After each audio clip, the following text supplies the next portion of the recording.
Assalamualaikum warahmatullahi wabarakatuh. Saya Hayatun Nufus, calon guru penggerak angkatan 8 dari SDN Merjosari 5, Kota Malang. Pada video kali ini, saya akan menyampaikan hasil praktik coaching saya bersama rekan saya yaitu Pak Fakih dan Bu Emil. Berikut hasil video coaching kita kali ini. Pada praktik coaching yang pertama, saya sebagai supervisor, kemudian Pak Fakih sebagai coach dan Bu Emil sebagai coach. Berikut hasil videonya.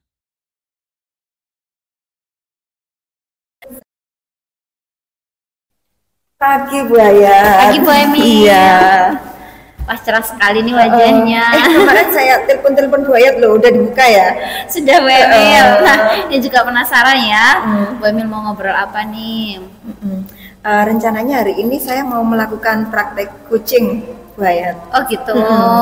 Praktek coachingnya sama siapa Bu Emil?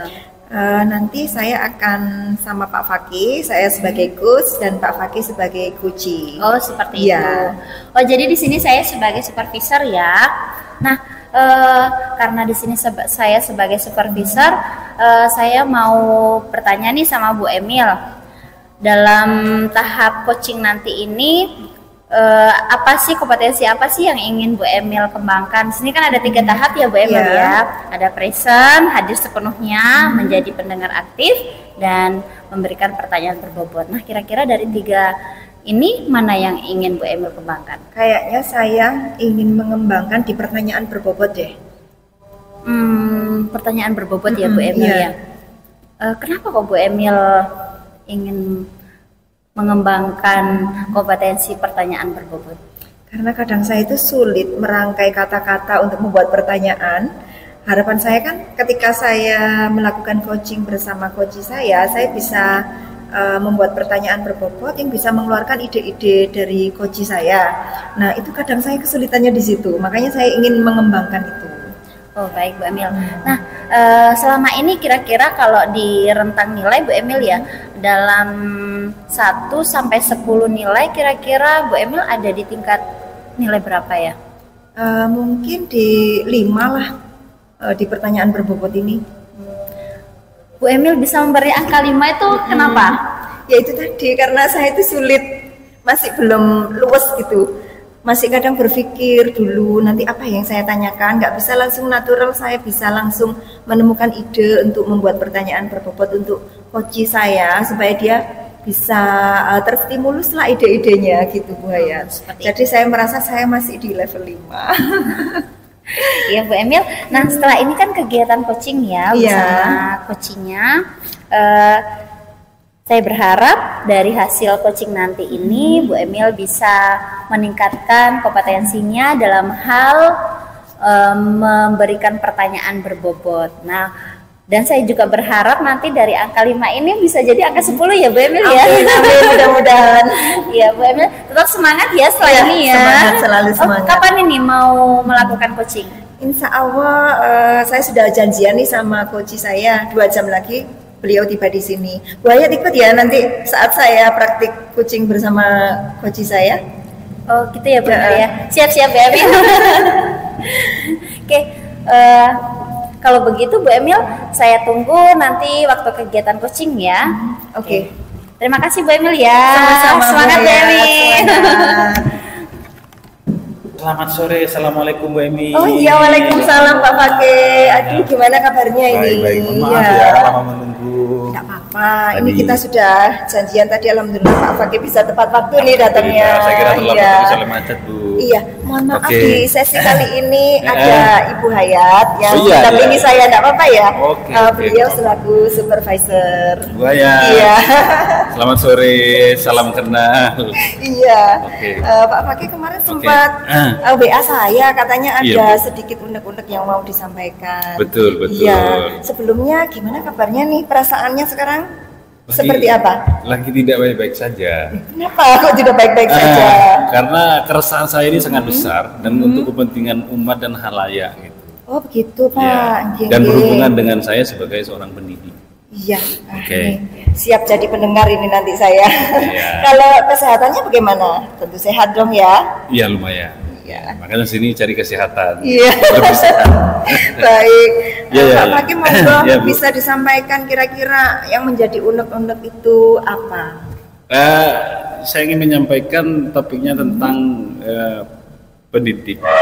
Kalau saya kan misalnya guru agama gini ya, saya juga ingin mengutarakan keresahan tentang menjadi guru agama dalam memberikan pengajaran terhadap siswa di era milenial sekarang, di era modern sekarang. Tentunya kan yang berbeda. Substansinya sama, isinya sama, tapi kan mungkin kita membungkusnya berbeda. Iya. Kalau kita dengan menggunakan metode lama, tentu siswa sekarang pun sulit menerimanya. Itu yang pertama. Yang kedua, hubungannya dengan pendidikan yang ada di Indonesia ini. Pendidikan kita kan peringkatnya masih ya nggak naik terlalu signifikan untuk menjadi yang peringkat ke-10 lah. Masih jauh dan kita tertinggal. Benar-benar. Data UNESCO sejak tahun kalau nggak salah 2005 atau 2006 ya saya baca dulu itu masih dari 172 negara, bayangkan waktu itu ya. Terus sekarang saya nggak tahu ini berapa ini. Tapi yang jelas kita masih ketinggalan jauh. Nah inilah yang menjadi unek-unek saya. Kenapa saya ingin mengutarakan itu? Karena saya sudah lama menjadi guru, pendidik, dan merasakan perubahan pendidikan di Indonesia ini belum betul-betul sesuai dengan tujuannya. Bahkan menurut saya tujuannya masih belum jelas, maksudnya belum yang matang gitu. Nah itu yang ingin saya utarakan di topik kali ini.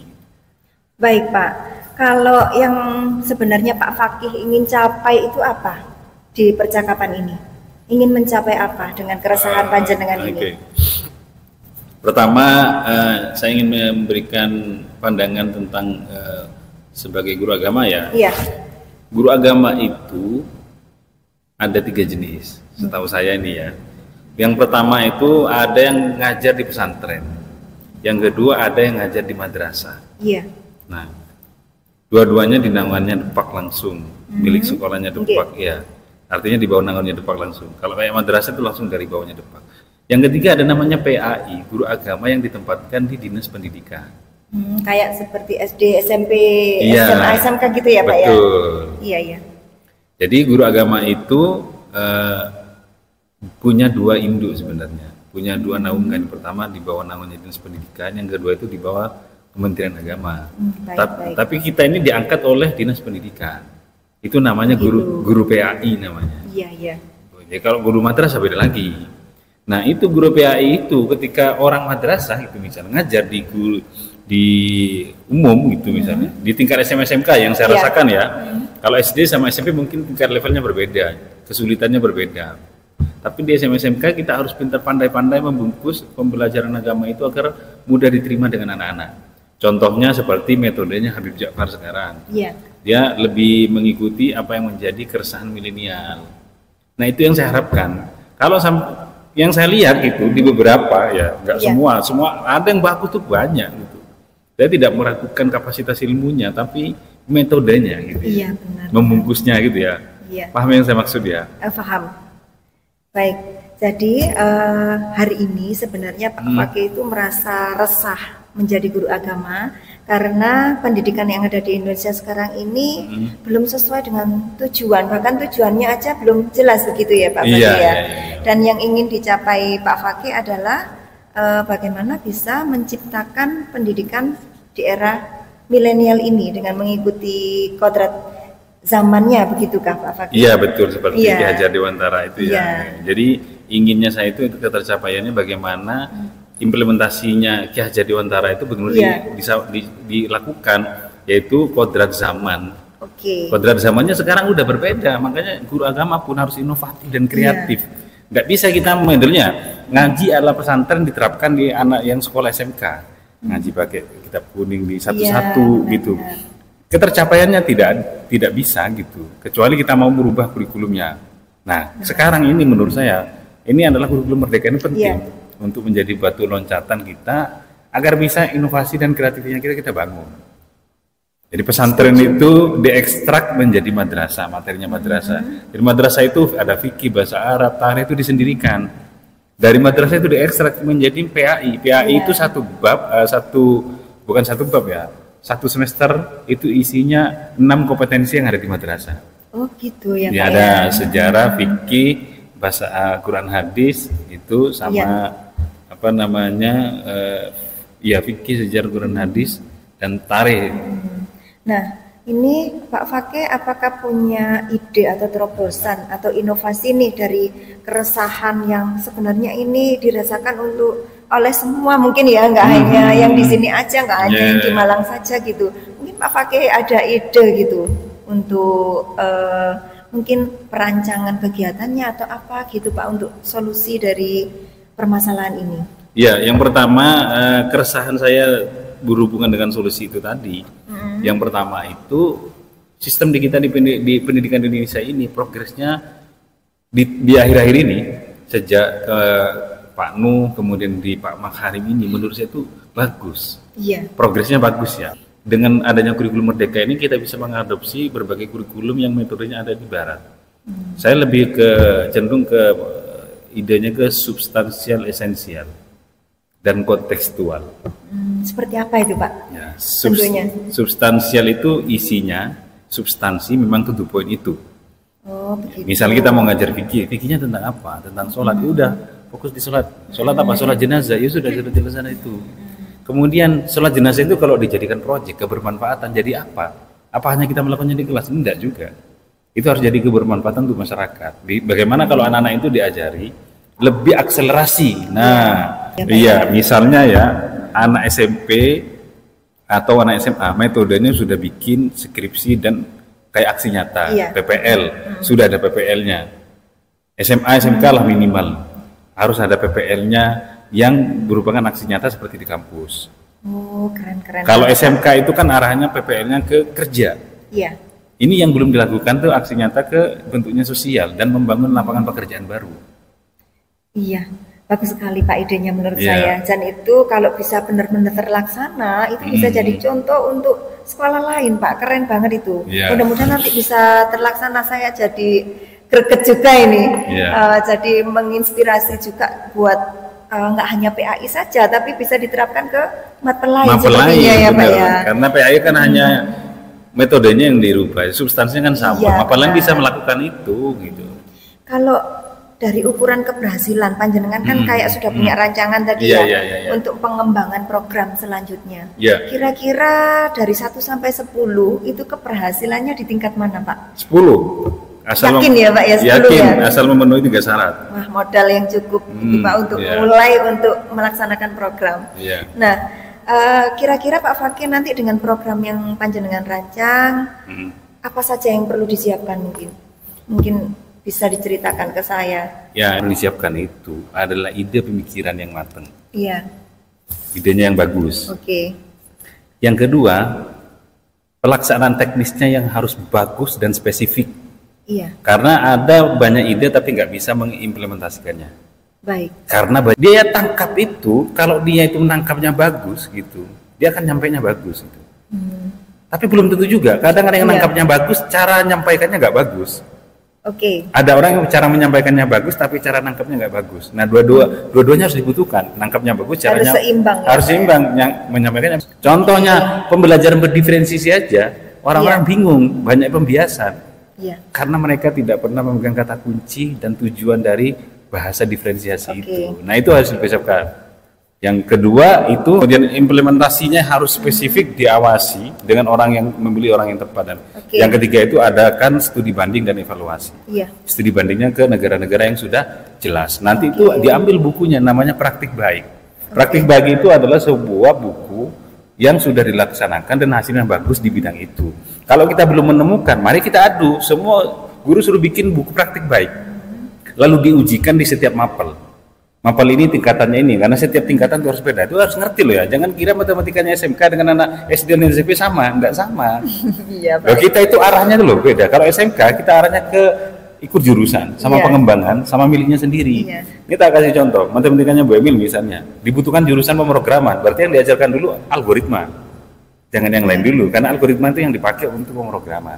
Apakah cukup di situ? Tidak. Kalau itu sudah selesai, anak-anak dikembangkan lagi untuk mengembangkan matematika di dunia nyata. Nah, yang ketiga baru tujuannya. Oke, Pak. Tujuannya baru apa gitu. Oke. Baik, untuk kembali lagi ke topik tadi ya Pak ya, ke topik GPAI tadi. Untuk hal-hal yang sudah ada mungkin di SDM di wilayah atau di naungannya panjenengan yang bisa membantu keberhasilan dari rancangan program jenengan ini, apakah sudah ada Pak? Yang ada Bu, nomor satu itu dari Kementerian Agama. Kementerian Agama itu selalu memfasilitasi kami untuk membantu memberikan pelatihan-pelatihan. Dan beliaulah yang juga membayar tunjangan kami. Nah, motonya kan ikhlas beramal. Tentu juga yang kedua itu dari Kemendikbud. Ya, yang ketiga itu dari organisasi-organisasi komunitas pendidikan. Itu yang membantu. Yang empat yang terakhir itu networking, jaringan. Kalau dukungan yang panjenengan butuhkan di program yang jenengan rancang ini apa saja Pak kira-kira? Saya pertama butuh dukungan dari menteri, dari SD, SMP, dan terus itu konsisten. Nah, ketika konsisten dia menghasilkan sebuah karya, bisa ngirim pesawat ke angkasa, naruh robot di sana, itu hasil dari pemfokusan. Salah satunya SMK. Baik, yang sudah mendekati akhir ini Pak ya. Kira-kira rancangan tersebut, perencanaan tersebut, kapan bisa dilaksanakan Pak? Tapi dalam lingkup yang belum luas dulu, misalnya dalam lingkup di stakeholdernya Pak Fakih dulu, mungkin di sekolah Pak ini kapan bisa dilaksanakan? Saya sudah melaksanakan dalam 2 tahun ini. Pertama saya merubah kegiatan yang sifatnya pembelajaran dari pembelajaran menjadi aktivitas atau kegiatan. Ya, jadi anak-anak nggak hanya di kelas tahu apa, tapi mereka itu berbuat apa. Tahunya cukup 30%, tapi implementasinya 30% dalam artian dia benar-benar sudah menguasai di hal itu. Implementasinya 70% yang kebermanfaatan untuk masyarakat. Salah satunya yang saya bikin itu tadi, anak-anak memberikan pelayanan spiritual kepada masyarakat tentang perawatan jenazah. Jadi anak-anak muda sekarang tidak hanya tahu di sekolah tentang praktiknya, tapi juga bermanfaat untuk masyarakat. Mungkin nanti mereka akan mengisi khutbah, mengisi jadi bilal, dan bahkan merawat makam yang dulunya angker kemudian dijadikan bagus, bahkan jadikan wisata religi. Tata cara berdoa, masuk makam dan lain sebagainya. Itu kebermanfaatan salah satunya. Pak, keren sekali itu programnya ya. Dari program yang jenengan rancang itu, apakah kira-kira kalau itu terlaksana dengan baik sudah menjawab keresahan yang jenengan kira-kira? Sudah menjawab keresahan saya dalam lingkup yang itu, betul sudah, karena saya sudah memulai, tapi untuk kepinginnya dikembangkan jadi besar dan bisa standar se-Indonesia gitu loh. Makanya butuh bantuan orang besar, salah satunya Pak Menteri. Mohon Pak Menteri ya, baik Menteri Agama maupun Menteri Pendidikan. Baik, nomornya bisa tertera di sini ya. Baik Pak, kita berada di sesi refleksi. Pak Fakih tadi sudah mengutarakan rancangan atau program yang akan panjenengan kembangkan. Mungkin kita bisa merefleksikan tadi mungkin ide-ide pemikiran, terus dukungan yang diperlukan itu tadi sudah dipaparkan oleh Pak Fakih. Kira-kira mungkin bisa direfleksi kembali. Yang pertama refleksinya adalah apa yang disampaikan Ki Hajar Dewantara itu benar-benar dipertajam dan dijadikan aplikasi yang baik. Dia sudah ada gambaran tapi belum aplikasinya gimana. Itu yang harus kita pentingkan tuh pengaplikasiannya tentang arah pendidikan. Selamat sentosa mengantarkan ke gerbang keselamatan sejahtera dunia dan akhirat. Nah, sejahtera dunianya berarti bagi ilmu dunia, akhirnya berarti sesuai dengan ilmu agamanya masing-masing dan keyakinannya. Kalau di sisi saya agama Islam, saya jadikan seperti itu. Bermanfaat itu untuk dirinya sendiri. Yang kedua bermanfaat untuk orang lain. Khairun nas anfa'ul nas, sebaik-baik manusia yang paling bermanfaat untuk orang lain. Keren nih. Dalilnya sudah keluar. Maaf ya. Enggak apa-apa. Baik Pak, terima kasih. Semoga nanti di beberapa bulan ke depan ketika kita bertemu lagi, mungkin saya nanti bisa sowan ke tempatnya Pak Fakih. Kita sudah bisa melihat praktiknya anak-anak yang sudah bisa bermanfaat untuk masyarakat sekitar. Semoga bisa dikembangkan ke skup yang lebih luas lagi, mungkin bisa juga se-Indonesia. Semangat untuk Jawa Timur dan Indonesia. Jadinya kita kan semangat bergerak dan menggerakkan begitu ya Pak ya. Guru penggerak. Terima kasih Pak Fakih untuk sesi kali ini. Assalamualaikum warahmatullahi wabarakatuh. Maju terus pendidikan Indonesia. Terima kasih Bu Emil, saya mohon izin dulu. Siang Bu Ami. Siang Bu Hayat. Bagaimana nih tadi hasil coachingnya? Alhamdulillah karena coach saya bersemangat, jadi saya ikut bersemangat. Oh begitu ya Bu Emil ya. Iya, saya tadi waktu Bu Emil melakukan coaching itu saya memang melihat ya beberapa hal dari Bu Emil sebagai coach di situ. Saya merasa alur tirtanya juga sudah nampak. Tadi Bu Emil sudah mencoba menggali tentang tujuannya, terus sudah berusaha mengidentifikasi juga, terus nampak juga tadi ketika coachingnya melakukan rencana aksi yang akan dia tuh sepertinya menggebu-gebu gitu ya untuk melakukan rencana aksinya. Terus di akhir tadi juga Bu Emil sudah menggali juga apa sih tanggung jawab yang akan diambil dalam tindakan si coach tadi itu. Iya, benar. Nah, selain nampak juga dari tirtanya, Bu Emil juga tadi itu sudah menunjukkan rasanya gitu ya. Dari ekspresinya Bu Emil ini sudah nampak wah sepertinya bersemangat sekali, ingin mencoba juga ya seperti yang disampaikan coachnya tadi. Nah, selain rasa juga saya juga melihat kompetensi yang harus dimiliki oleh coach dalam coaching tadi itu Bu Emil sudah nampak semuanya. Bu Emil sudah menjadi pendengar aktif tadi, walaupun tanpa bersuara tapi ekspresinya sudah menunjukkan sangat semangat gitu Bu Emil ya. Pada saat coaching itu karena saya lihat fokus gitu Bu ya, mendengarkan coachingnya menyampaikan hal-hal itu. Dan nah ini yang kompetensi yang ingin Bu Emil tingkatkan tadi itu yaitu memberi pertanyaan berbobot. Nah, saya lihat tadi juga Bu Emil sudah memberikan beberapa pertanyaan berbobot nih. Nah, karena dari beberapa pertanyaan berbobot itu sudah nampak loh.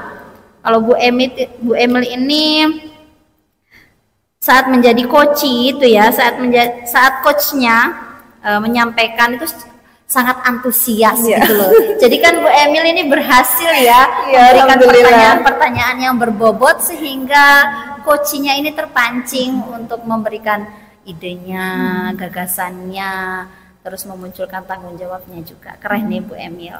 Terima kasih Bu Ayat. Nah Bu Emil, ini kan dari hasil ini kira-kira ada nggak sih tindak lanjut untuk mengembangkan kompetensi lainnya selain memberikan pertanyaan berbobot? Kayaknya pendengar yang baik deh Bu Ayat. Oh begitu Bu Emil ya. Karena kadang saya tuh nggak bisa ngerem gitu loh, segera ingin memberi respon, nggak bisa ngempet kadang itu. Jadi itu sepertinya yang harus saya kembangkan kembali. Oh begitu Bu Emil ya. Nah, Bu Emil, ini kan mau mengembangkan menjadi pendengar yang aktif. Nah, ini Bu Emil, kira-kira apa sih tindakan apa yang nantinya akan Bu Emil lakukan setelah melakukan coaching tadi itu? Apakah nanti Bu Emil akan memberikan bukti apa gitu kalau Bu Emil sudah akan melakukan kompetensi itu ke depannya? Nanti rencananya saya akan tentunya harus berlatih terus ya Bu Hayat, nggak bisa kita hanya 1 kali 2 kali. Keinginan saya bisa menjadi coach yang baik. Jadi mungkin saya akan berlatih dengan rekan sejawat, mungkin dengan murid saya begitu. Jadi nanti mungkin untuk kedepannya saya akan coba berlatih coaching kembali dan nanti insya Allah saya kirim ya Bu Hayat rekamannya ke Bu Hayat ya. Oh berarti ini dalam bentuk rekaman ya? Oke ya, nanti saya kirim linknya ke Bu Hayat. Oke siap, ditunggu linknya ya Bu. Oke siap. Ini baik Bu Emil, untuk kegiatan coaching berikutnya saya tunggu videonya ke depannya. Terima kasih Bu Emil ya. Sama-sama Bu Hayat, terima kasih sudah memberikan masukan kepada saya yang ini sangat berharga buat saya. Sama-sama Bu Emil. Sampai jumpa Bu Emil ya. Sampai jumpa. Salam guru penggerak. Tergerak. Bergerak. Menggerakkan. Assalamualaikum warahmatullahi wabarakatuh. Untuk praktik coaching yang kedua, di sini saya berperan sebagai coach, Pak Fakih berperan sebagai supervisor, dan Bu Emil berperan sebagai coachee. Berikut hasil video praktik coaching kami. Assalamualaikum Pak Fakih. Waalaikumsalam Wayan. Silakan dulu. Gimana? Saya baru baca tadi malam ya. Jadi pakai rencananya kan mau melakukan kegiatan coaching ya. Baik, di sini saya sebagai supervisor akan membantu memfasilitasi Bu Hayat untuk mengembangkan kompetensinya? Saya mau tanya dulu nih ya, sebelum saya masuk ke pertanyaan Bu Hayat, bagaimana kabarnya, baik? Alhamdulillah baik. Rasanya bagaimana? Perasaannya hari ini senang. Senang. Kenapa senang Bu? Senang karena hari ini masih diberi kesempatan ketemu sama murid-murid saya. Baik, oke. Bu Hayat, dan saya sebagai profesor, Bu Hayat ingin melakukan kegiatan coaching. Saya ingin tanya nih, kira-kira Bu Hayat ingin meningkatkan kompetensi yang mana dari 3 kompetensi coaching itu? Ada present, kehadiran penuh, kemudian ada pendengar aktif, dan yang ketiga itu adalah melakukan pertanyaan berbobot. Kira-kira dari 3 kompetensi ini mana yang Bu Hayat inginkan? Yang ingin saya kembangkan itu menjadi pendengar aktif. Pendengar aktif. Oke, kalau misalnya dibuat range angka nih dari 0 sampai 10, kira-kira angka berapa yang akan Anda pilih? Kalau sekarang sih mungkin ya di angka 5 masih ya Pak kalau sekarang. Kenapa memilih angka 5 untuk pendengar aktif? Karena saya ini tipikalnya ketika mendengarkan orang lain berbicara dalam jangka waktu yang agak lama, itu saya merasa bosan. Oh gitu, oke. Merasa bosan ya. Oleh karena itu sekarang saya memilih itu. Ya, selain bosan, saya juga kadang ketika orang lain itu sedang berbicara dengan saya itu sering mengaitkan dengan pengalaman pribadi saya. Jadi seperti menerka-nerka gitu loh Pak. Jadi kan orang belum sempat selesai berbicara, mungkin saya sudah bisa lakukan. Oke, ya apa? Oke, baguslah kalau gitu, berarti cocok berarti kompetensi itu yang akan dibeli ya. Oke, nanti kita akan melakukan 2 hal. Yang pertama, saya akan melihat Bu Hayat melihat dalam proses coachingnya nanti. Saya akan menilai setelah selesai kegiatan coachingnya dengan coachingnya. Saya akan memberikan refleksi dan kita melakukan refleksi bersama apa yang menjadi kompetensi itu sudah tercapai atau belum. Oke Pak. Baik, terima kasih Bu Hayat atas waktunya. Sama-sama. Oke, nanti kita laksanakan itu. Waktunya dan kapan waktunya saya bisa nanti dengan Bu lagi ya. Siap Pak. Makasih ya Pak ya. Assalamualaikum Bu Emil. Waalaikumsalam Bu Hayat. Alhamdulillah baik hari ini wilayah saya lebih baik kondisi saya daripada kemarin dan lumayan ceria sih. Karena iya. Ini Bu Emil tadi itu kan sepatu teman saya ya. Iya. Nah Bu Emil ini mau ngobrol apa ya? Ada sedikit sih Bu yang mau saya sampaikan ke jenengan, ada sedikit unek saya yang mau saya sampaikan. Unek-unek apa ya Bu Emil? Jadi dilema juga sih Bu ya. Di kami ini sekolah berbasis Taruna, tapi di rumahnya masih ada beberapa siswa kami yang datang terlambat. Iya, jadi sebenarnya keinginan saya pribadi maupun teman-teman saya di sini, anak-anak itu dengan sadar tanpa paksaan mengerti peraturan yang sudah ada, disiplin yang sudah diterapkan di sini, dan tidak melanggar aturan yang sudah dibuat dan disepakati bersama. Tapi kenyataannya masih ada saja beberapa anak-anak yang masih belum bisa melaksanakan aturan yang sudah disepakati, disiplin yang sudah disepakati. Salah satunya ada beberapa yang masih datang terlambat.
buruk juga.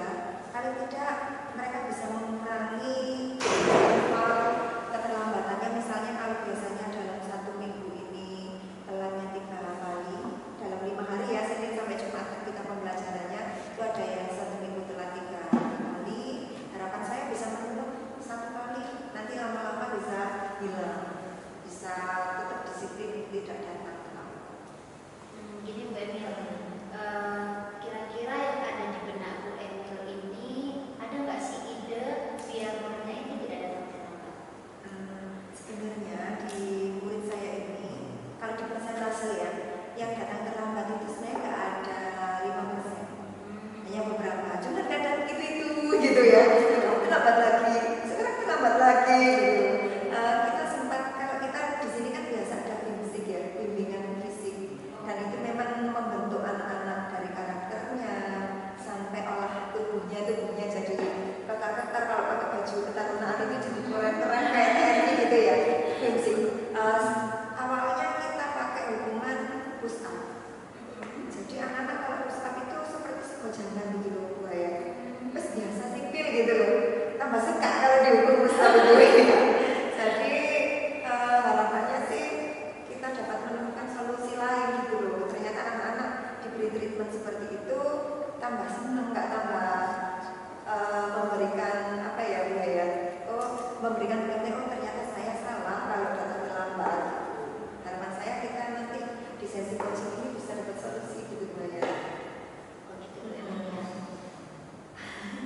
Ya lumayan juga sih ya kuras pikiran ya, kalau tadi diberi apa namanya hukuman, apa bukan hukuman ya, konsekuensinya seperti itu, tapi mereka bukannya nambah apa namanya berpikir kesalahannya, tapi malah senang. Nah ini menjadi pertanyaan juga ya. Nah kira-kira apa sih apa namanya ide dari Bu Emil ini biar muridnya itu tidak terlambat?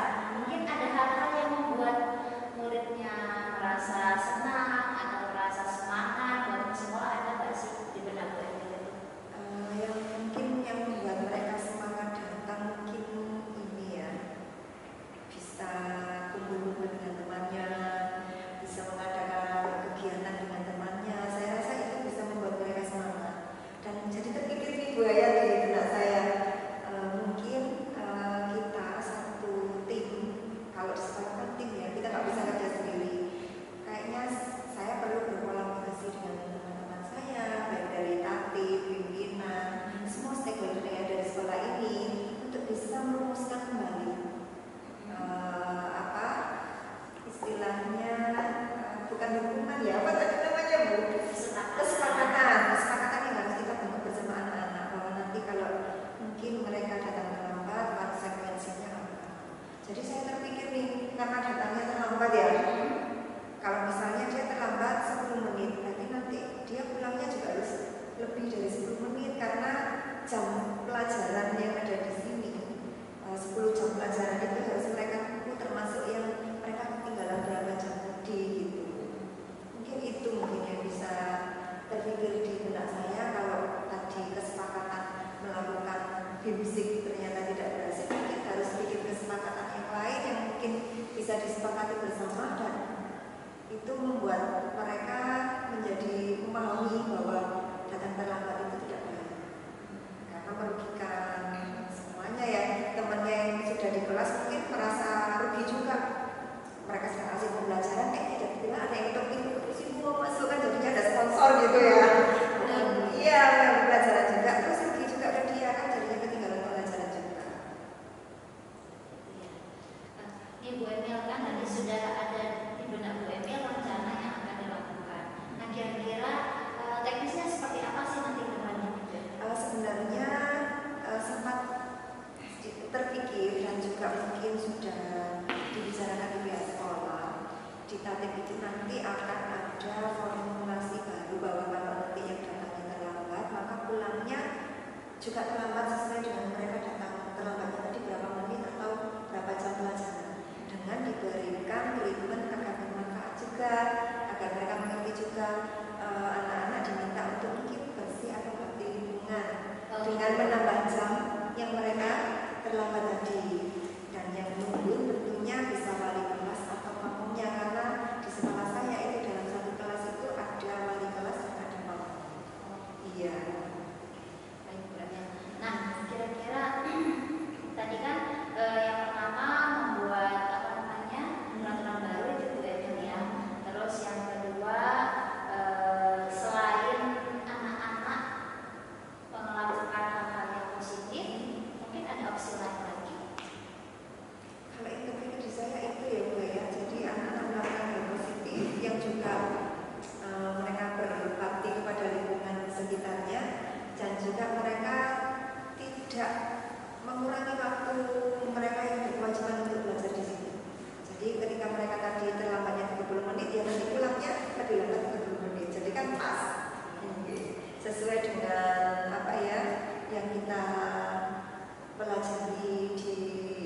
ide sama apa namanya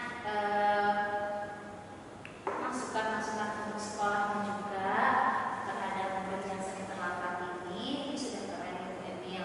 Nah, sepertinya sudah siap juga ini ya Bu Emil untuk melaksanakannya ya. Insya Allah siap, dan semua stakeholder yang ada di sekolah kami insya Allah juga siap. Kita siap untuk melakukan satu visi bersama demi Nusantara lebih baik. Wah, keren ya. Idenya Bu Emil ini keren luar biasa. Nah Bu Emil, gak kerasa nih waktu kita sudah Iya. Nah, dari obrolan kita tadi ini, ide apa nih yang sudah muncul yang akan diterapkan? Yaitu tadi kita ubah formulasi tadi dengan menerapkan waktu yang wajib ditempuh harus benar-benar ditempuh. Jadi kalau terlambat harus mengganti. Oke, Iya. siap Bu Emil. Nah, karena Bu Emil sudah mendapatkan ide, sudah mendapatkan solusi, sudah mendapatkan cara terhadap muridnya yang sering terlambat ini, saya tunggu ya Bu Emil ya nanti obrolan selanjutnya setelah diterapkannya ini ya Bu Emil ya. Insya Allah obrolan selanjutnya panjenengan mungkin bisa sawat ke sini. Insya Allah anak-anak sudah dengan solusi yang sudah baru, mudah-mudahan. Iya. Ya, semangat terus Bu Emil Iya, ya. Terima kasih Bu Emil. Iya, sama-sama. Assalamualaikum. Waalaikumsalam warahmatullahi wabarakatuh. Oke, selamat pagi Bu Haya. Pagi Pak. Gimana kegiatan aktivitas coachingnya tadi? Alhamdulillah berjalan lancar. Oke, saya lihat tadi memang yang saya catat gitu ya dari HP sama, karena saya HP tadi pakai voice text, jadi karena ada beberapa kalimat part-part itu yang memang harus diucapkan dengan cepat, saya tidak bisa menangkap esensinya dengan cepat, makanya saya menggunakan aplikasi HP voice text untuk merekam percakapan menjadi teks. Dari hasil itu, sebelum saya ke sana, saya ingin tanya dulu nih ke Bu Hayat, perasaannya setelah melakukan coaching ini bagaimana? Anda sudah menjadi coach dan melakukan kegiatan coaching ini, perasaannya gimana? Perasaannya lebih tenang, terus lebih stabil. Lebih stabil. Oke. Kegiatan tadi saya memberikan ini ya, kesimpulan dulu ya dari yang saya amati tadi. Pertama, Bu Hayat tadi topik dan sistematikanya dari rumus tirta itu sudah bagus. Jadi ada identifikasi, kemudian ada solusi yang diberikan, topiknya sudah disepakati, kemudian ada respon dari body language yang menurut saya itu sudah bagus, dan ada respon senyum dan mengangguk, itu juga penting ketika menghadapi coaching. Saya kira itu sudah bagus banget. Dan tujuannya yang tadi untuk mengambil tema itu, saya lihat Bu Hayat itu cuma ngomong sekitar 10%. Jadi semuanya sisanya itu murni dari coachingnya yang memberikan curhatan, dan itu semuanya sesuai dengan apa yang Anda inginkan. Mungkin saya ingin bertanya tentang apa yang bisa direfleksikan oleh Bu Hayat setelah melakukan kegiatan coaching ini. Apakah tujuan yang ingin dicapai juga sudah terlaksana, sudah tercapai? Berdasarkan hasil coaching tadi Pak ya, kan yang ingin saya kembangkan itu menjadi pendengar aktif. Oke. Ternyata tadi saya alhamdulillah ya bisa menjadi pendengar aktif juga gitu loh dari hasil coaching tadi itu. Namun ada sekali Pak tadi kalau nggak salah saya sempat tidak terkontrol untuk memberikan tanggapan kalau coach saya itu belum selesai berbicara. Itu yang saya sebut 10%. 10% itu termasuk itu dari kata uang. Artinya udah bagus. Jadi kalau ukuran orang radiasi itu kan maksimum 20%. Ini cuma 10% aja toleransinya, udah bagus. Oke. Apa ada lagi yang disampaikan tentang refleksi? Mungkin itu saja sih Pak, sudah cukup. Baik, oke. Saya kira kesimpulan saya ini Anda sudah berhasil melaksanakan kegiatan coaching. Selamat, Anda sudah menjadi pendengar yang aktif, dan semoga kegiatan ini bisa membantu Anda menjadi auditor yang baik. Selamat ya Bu Hayat. Iya Pak. Terima kasih, saya mohon izin. Berikutnya video hasil coaching saya sebagai coachee, Pak Fakih sebagai coach, dan Bu Emil sebagai supervisor. Ngobrol sama Pak Fakih tentang unek-unek saya ya. Iya. Saya sebelumnya ya, sebelum masuk ke undang-undang jenengan, saya mohon izin karena di kegiatan ngobrol kita yang kita sepakati kemarin untuk hari ini, saya membawa supervisor saya. Ini ada. Salam Bu Hayat, saya Bu Emil. Ya, ini Bu Emil, ini Bu Hayat, ini Bu Emil. Iya. Ini supervisor saya yang akan melihat kegiatan kita nanti tentang kegiatan coaching ini. Oke, Bu Hayat, silakan. Apa yang ingin disampaikan Bu Hayat dulu? Topiknya apa? Baru kita sepakati dulu lah. Apa yang ingin disampaikan undang-undangnya? Ini kan sudah ngajar selama hampir 12 tahun loh Pak, saya ngajar. Cuman ini kok masih sampai saat ini saya masih belum menemukan solusi yang pasti ya tentang masalah saya terkait nih ada murid saya usil sekali tuh Pak. Usil, oke. Usil banget. Banget. Oke, Bu Hayat sudah siap nih? Siap. Bagaimana keadaan perasaannya dulu? Senang nggak apa susah? Hari ini ya sedikit galau sih Pak sedikit ya. Galau, gara-gara usil tadi? Iya. Oke ya. Atur nafasnya dengan baik, kalau udah siap kita mulai. Sudah Pak. Oke, udah siap. Oke, Bu Hayat, coba deh ceritakanlah lebih dalam ya. Berarti ini sepakat ya kita bicara tentang murid yang usil. Banyak ya kayaknya orang murid-murid usil itu banyak. Memang kayaknya nih cocok lah topiknya yang kita sepakati. Jadi mohon nanti Bu Hayat sampaikan dengan detail terkait dengan murid yang usil itu tadi, terus biar nanti menjadi pandangan kita bersama sebagai bahan untuk refleksi bagi guru-guru yang lain juga nanti ini. Oke, silakan Bu Hayat, coba ceritakan bagaimana nih kejadiannya murid usil itu. Ini Pak, murid saya ini saya bisa mengatakan dia usil itu karena satu, dia itu sering mengganggu temannya ya secara verbal maupun secara fisik. Kadang kebetulan ini kan anaknya kelas 1 Pak. Pertama anaknya itu usilnya itu kadang nyubit temannya, kadang jundul temannya gitu ya.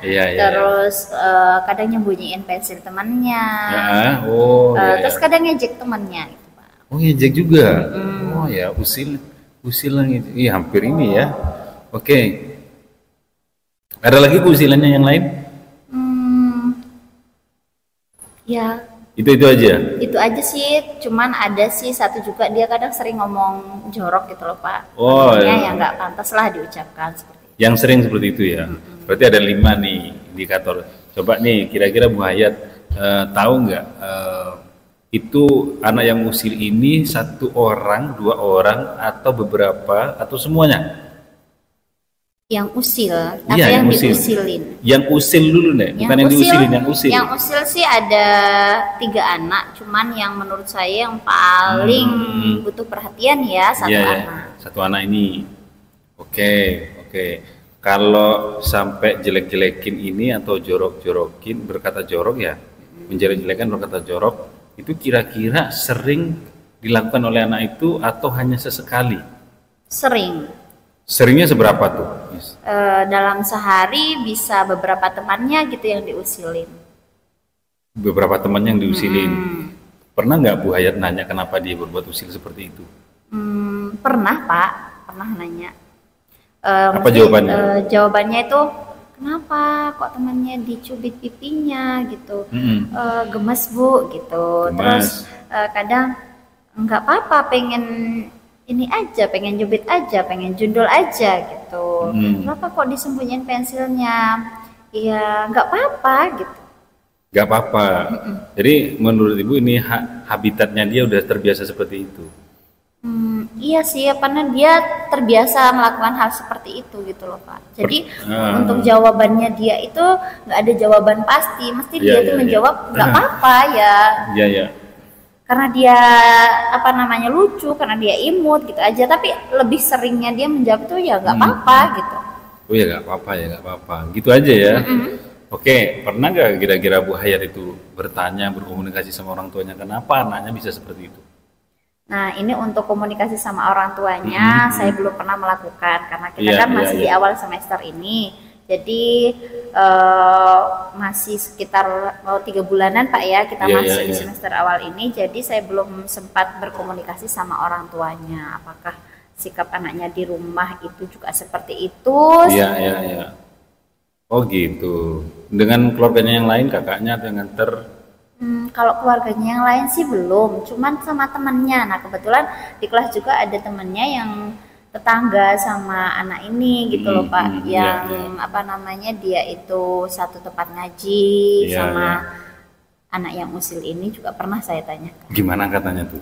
Nah dari hasil saya bertanya sama anak ini, ternyata dia itu cerita kalau memang temannya ini usil Pak, dan usilnya itu sama juga seperti di sekolah gitu loh Pak.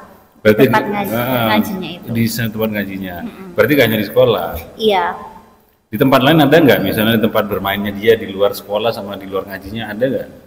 Dia juga usil seperti itu? Oh iya Pak, ini ternyata saya juga apa namanya, kebetulan guru di sekolah saya itu ada yang tetanggaan sama dia juga gitu loh Pak. Nah setelah saya tanya, ternyata si anak ini itu memang tinggalnya sama ibunya. Nah tapi ibunya ini kurang care gitu loh sama anaknya, kurang perhatian sama anaknya. Jadi dia lebih dekat sama neneknya gitu loh. Jadi lebih dekat sama neneknya. Terus ketika ditegur sama orang lain tentang sikap anaknya, ibunya ini nggak terima gitu loh Pak. Oke, clear itu berarti dari pertanyaan-pertanyaan yang saya temukan itu intinya. Jadi dia kurang perhatian dan kasih sayang dari ibunya sendiri, lebih dekat dengan neneknya. Kira-kira nih menurut jenengan, analisa ya, antara ibu sama nenek ini ketika memberikan kasih sayang ya, sehingga anak bisa seperti itu lebih bagus dari ibu apa dari neneknya? Kalau dari hasil yang saya tanyakan itu Pak ya, nah lebih ke neneknya sih yang lebih apa namanya, lebih ngemong, yang lebih sabar gitu loh Pak, neneknya. Kalau ibunya itu lebih cuek gitu loh Pak. Oh iya, mungkin ibunya nggak tega. Mungkin kalau neneknya kan nggak tega. Ibunya saya pernah ditanya kenapa dia berbuat cuek. Nah kalau sama ibunya saya masih belum pernah berkomunikasi. Oke, belum pernah komunikasi ya.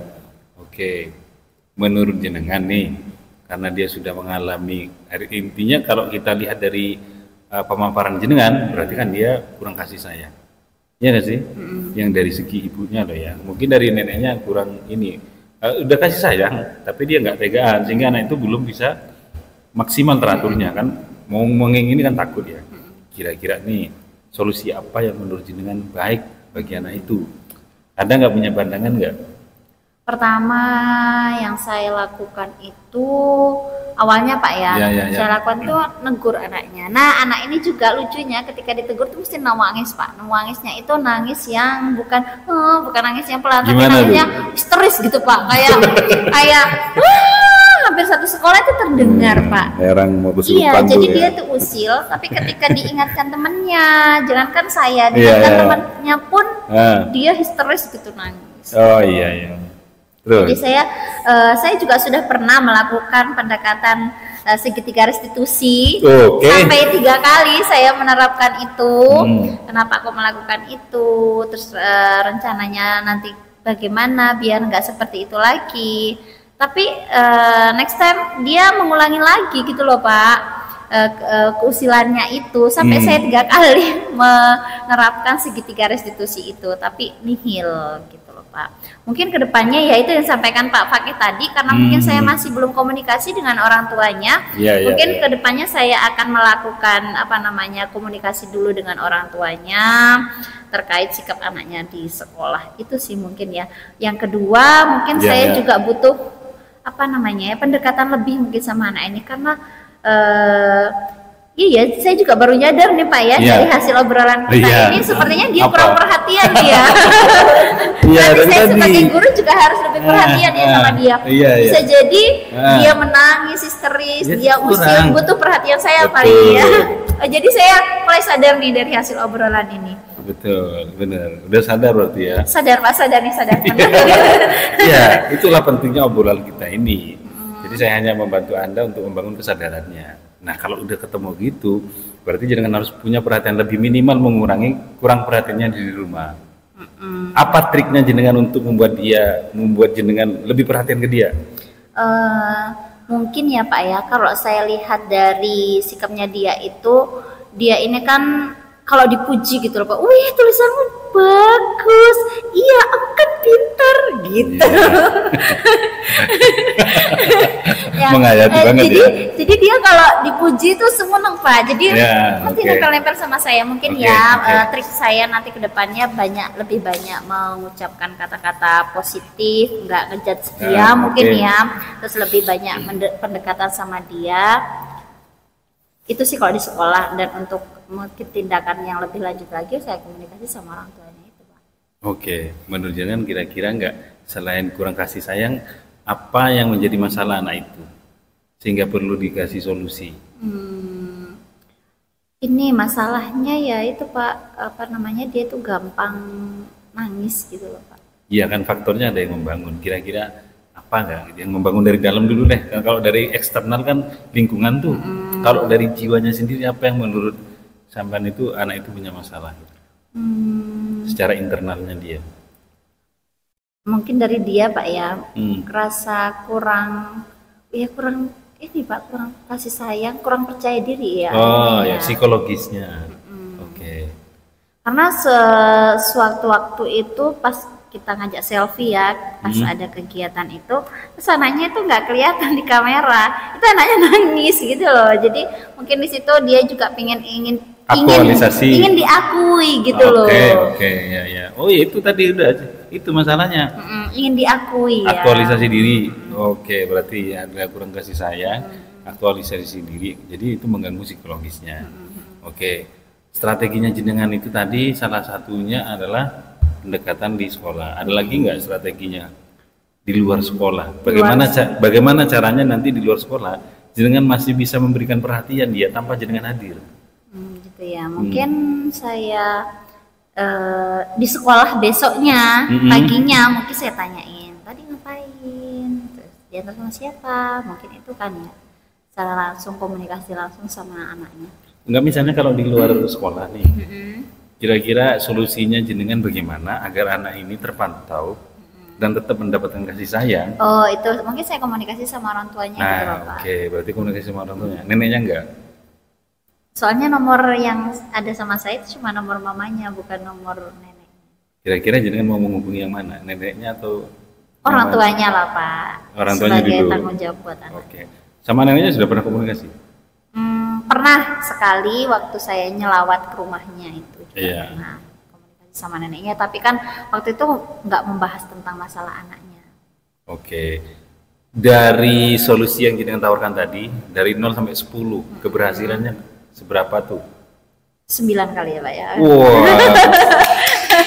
luar biasa. Berarti yakin ya? Yakin. Iya, karena udah ketemu masalahnya iya, ya? ketemu solusinya Pak Betul, ya. iya.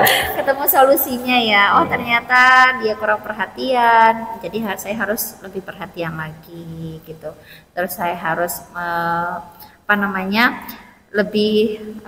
pendekatan lagi sama anaknya. Berarti obrolan kita berhasil ya. Kira-kira nih pertanyaan terakhir nih, komitmennya jenengan untuk mengimplementasikan ide itu tadi, komitmennya itu seperti apa? Konsistenkah atau berkalakah atau gimana? Ya Berapa berkala kali? dulu lah Pak, Berkala berkala. dulu, oke. Terus seiring berjalannya waktu, insya Allah. Soalnya kalau saya langsung dek gitu kan kasihan teman-teman yang lainnya juga masih butuh perhatian juga kan Pak. Kebetulan kan di kelas 1 seperti itu. Jadi mungkin berkala dulu. Mau membangun komitmen dengan orang tuanya juga nggak? Siap, mau. Oke, baik. Terima kasih. Saya kira tolong yang terakhir deh kita refleksikan. Kira-kira dari obrolan tadi, keberhasilan ngobrolan kita itu gimana? Kemudian bagaimana hasil kegiatan coaching kali ini? Menurut saya kegiatan coaching yang kita lakukan kali ini berhasil ya, karena dari sekian lama saya menjadi guru di kelas 1 maupun di kelas 2 ini saya masih bingung mencari solusi dari itu. Nah ternyata setelah melakukan coaching kali ini bersama Pak Fakih, saya menemukan solusi dari masalah saya. Alhamdulillah ya, berarti berhasil ya kegiatan. Semoga pembicaraan ini, coaching kita kali ini kegiatannya bermanfaat dan bisa menginspirasi guru-guru lain dalam mengatasi siswanya yang usil, kurang perhatian, dan membangun komunikasi dengan orang tua. Oke, gimana Bu Het? Cukup? Cukup Pak. Bagaimana perasaannya? Ya lega. Udah lega ya? Lega. Oke. Emosionalnya sudah nggak muncul lagi ya. Tadi wajahnya tadi sebetulnya galau. Sekarang udah berhasil. Iya benar. Oke, terima kasih ya atas kunjungannya. Sama-sama, Semoga Pak. ini bermanfaat. Sama-sama. Ada lagi mau disampaikan cukup? Sudah Pak. Cukup, terima kasih. Saya mohon maaf, saya sebagai kucing di sini. Semoga bermanfaat untuk kita semua. Salam guru penggerak, bergerak, Tergerak. dan menggerakkan. Assalamualaikum warahmatullahi wabarakatuh. Terima kasih. Salam hebat guru penggerak, tergerak, bergerak, menggerakkan. Wassalamualaikum warahmatullahi wabarakatuh.